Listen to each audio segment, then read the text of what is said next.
Hey, Ellie here. Yeah, that Ellie. If you're listening to this, you probably think you know how it all went. Me, Joel, Seattle, all of it. And sure, you know my side. But there's another story in there. A story most people never wanted to hear. Abby. Look, I hated her too. For a long time. But the thing is, she wasn't just some villain out of nowhere.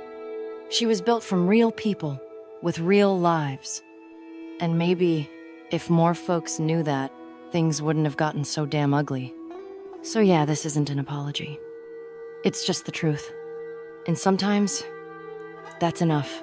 Abby's face wasn't just designed in some computer. It came from someone real. Her name's Jocelyn Mettler. She worked in visual effects over at Naughty Dog. Not an actress, not a performer, just someone doing her job behind the scenes. They scanned her face, used it for reference, and that was that. Until years later, when Abby showed up on screen, and people lost their minds. Thing is, Jocelyn didn't even know. She wasn't part of the game, didn't voice anything, didn't choose to be Abby. But when the hate started rolling in, she got hit with it anyway. Death threats, harassment, like she'd picked up the golf club herself. All because her face ended up on the wrong side of someone's revenge fantasy. If Jocelyn gave Abby her face, then Laura Bailey gave her everything else. The voice, the movement, the weight behind every little breath, that was all Laura. She didn't just read lines. She became Abby. Made her angry, scared, broken, strong. Made her human. And for that, she got hell.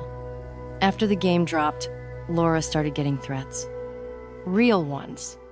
Just for voicing someone players didn't want to understand.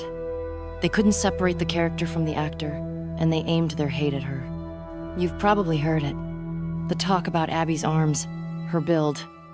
Like it was some kind of crime for a woman to be strong. But her body wasn't some fantasy. It was modeled after Colleen Fotsch, a real athlete, CrossFit competitor, absolute tank. She trains like her life depends on it, because sometimes it does.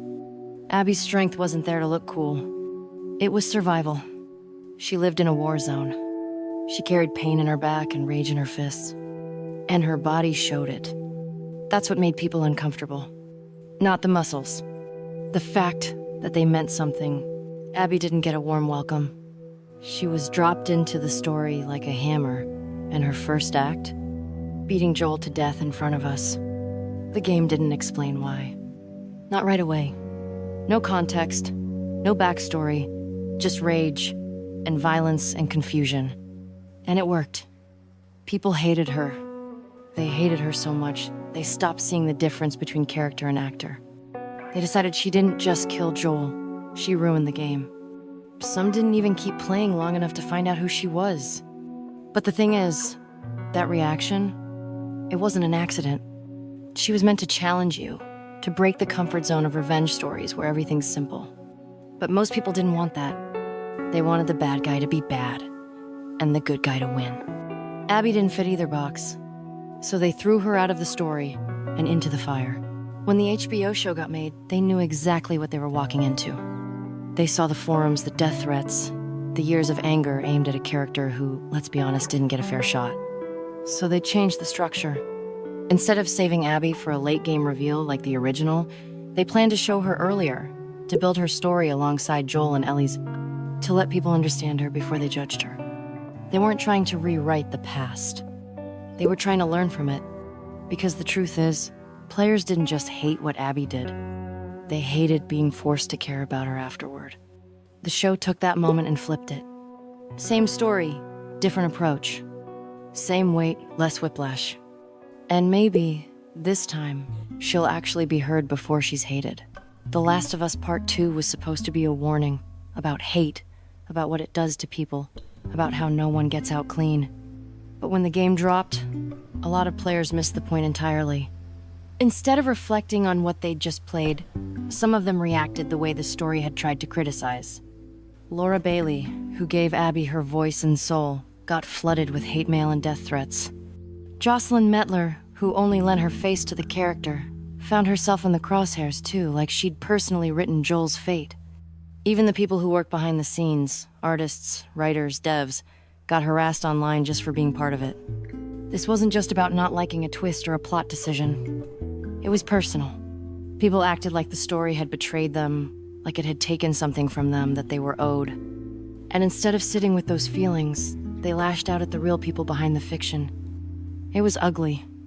And honestly, it kind of proved the game's point better than the game ever could. Years have passed, but people still talk about Abby. Not like a character they played once, but like a symbol they still haven't figured out how to feel about. She became more than just part of a game. She was the center of arguments, of fan theories, of rage threads, and essays and think pieces. Some people saw her as bold, necessary, even brilliant. Others never forgave her for what she did. But the fact that she's still being debated says something. She stuck. She mattered. And in a world where most characters fade into memory the second the credits roll, that's rare. You don't have to like her. I didn't for a long time. But if a character can make you feel this much, anger, pain, maybe even a little empathy, then they did something real. And me?